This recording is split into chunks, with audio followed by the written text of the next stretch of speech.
I-prepare muna natin itong egg. Ito ay 5 piraso.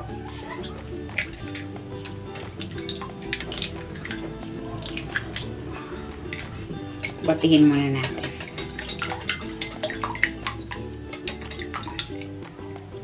Timplahan ko ito ng asin, paminta. Maglalagay din ako ng sibuyas, bell pepper, at ng spring onion. Haluin natin. Ayan, kung hindi ka pa nakapag-subscribe sa aking channel, please subscribe at i-click mo na rin ang notification bell para lagi kang updated sa aking latest recipes. Ayan, okay na ito.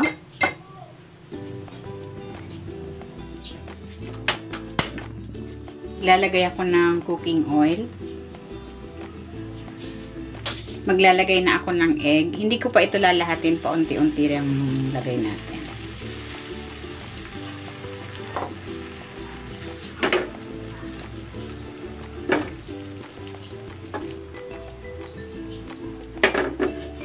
Ayan, i-roll ko ito.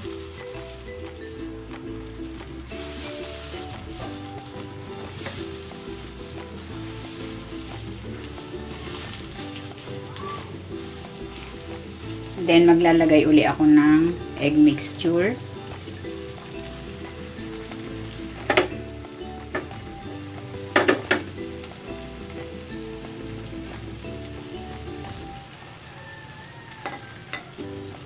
I-fold natin ulit.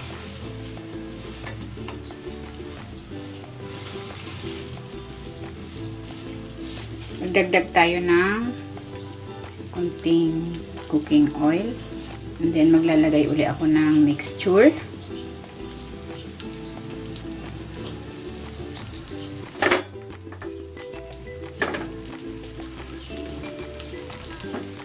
Fold natin uli.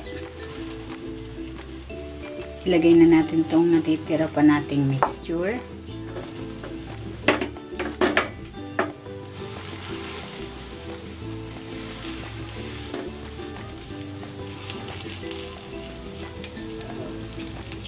Ayan, okay na ito. Pwede na natin itong hango.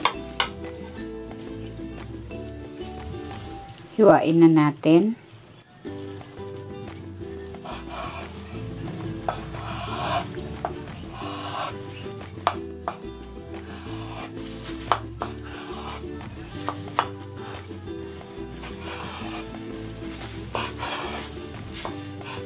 Ito na, ready na itong ating rolled omelette.